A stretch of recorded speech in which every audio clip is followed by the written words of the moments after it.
It's evening and everyone's home. Someone's streaming in the next room, someone else on a call, and the download you actually care about slows to a crawl. Full bars, the plan you pay for every month. Nothing's broken, it's just slow, and only while everyone else is online. Which is strange, their show shouldn't cost you anything. So why does someone else's streaming reach across the network and throttle your download? But nobody is. The internet is doing it to itself on purpose. Start with the picture almost everyone carries. Your connection as a private wire running from your device straight to the site you're loading. That picture is wrong. Your data travels as packets, millions of tiny envelopes, and they don't ride a wire reserved for you. They merge. Your packets join your housemates, which join your streets, which join a whole neighborhoods, all pouring toward the same place. And everywhere they merge, they funnel through links everyone is sharing. Somewhere upstream, maybe your Wi-Fi, maybe the line into your building, maybe a pipe deep in your provider's network. One link is carrying all of you at once, and it only has so much room. So what happens when more shows up than that shared link can carry? A shared link can carry only so many bits per second. That's its capacity, and it's fixed. When packets arrive faster than it can send them, they don't vanish, and they don't go through instantly. They wait. Every router has a buffer, a waiting room, where packets line up, first in, first out. And a little queue is the system working. Traffic comes in bursts, and the buffer absorbs them, holding the overflow for a few milliseconds until the link catches up. But a waiting room has walls, and on a night when everyone's online, the bursts stop ending. Data keeps coming faster than the link can drain, and the queue fills right to the wall. So the next packet arrives to find no room left. What does the router do with it? It throws it away. There's nowhere to put it, so the router simply drops the packet. And this sounds like a malfunction, but really it's the mechanism working. There's no central computer watching the whole internet, no controller that calls your laptop to say the network is busy, please slow down.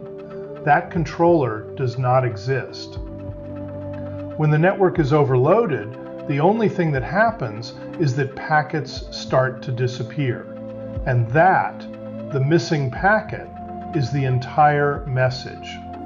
The loss isn't the network breaking, it's the network's one and only way of telling anyone it's full. Which is a strange way to send a signal, by throwing data away. So who's even listening?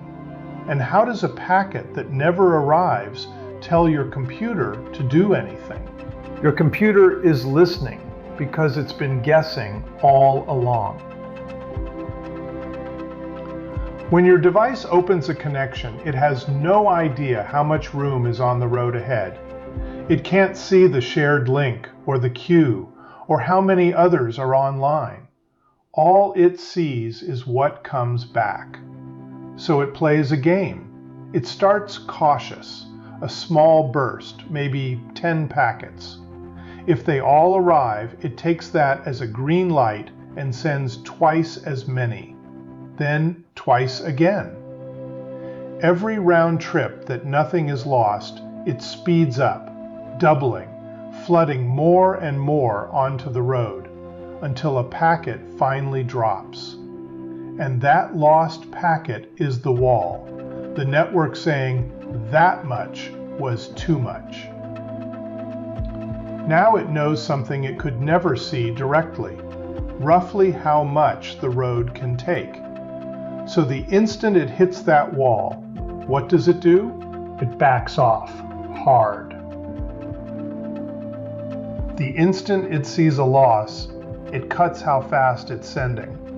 In the classic design, by about half, down to a rate the road can clearly handle.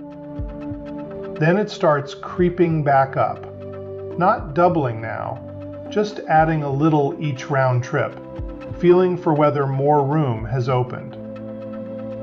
Climb slow, hit a loss, cut back, and it never stops.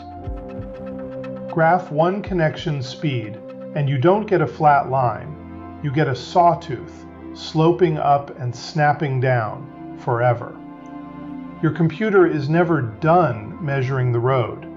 The answer changes every second as people come and go, so it just keeps asking.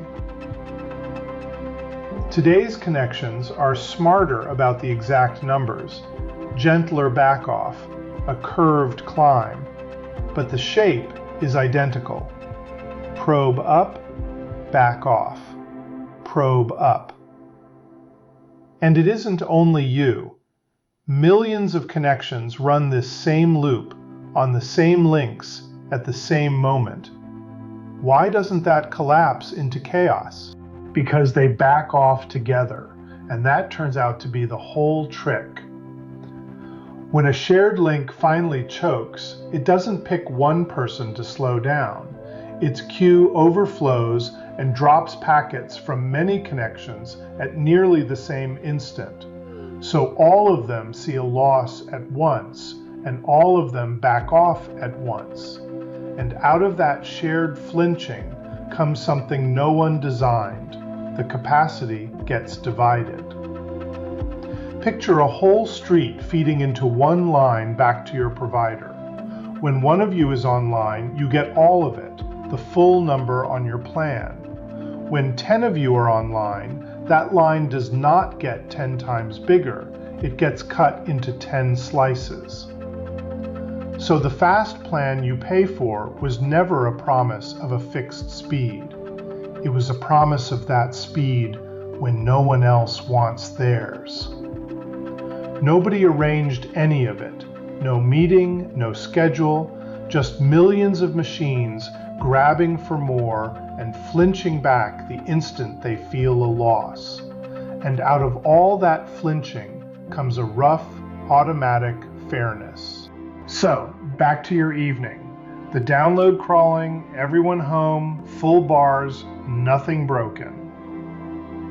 Now you can see it. Your computer is racing up, hitting a wall, backing off, racing up again, dozens of times a second. So is your housemates.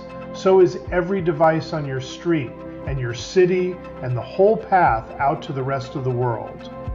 None of them can see each other. None can see the links they're fighting over. They just feel the losses, flinch, and share what's there. The internet has no traffic cop. It never has. It stays standing, tonight under all of it, because every machine agrees to slow down the moment it senses the road is full.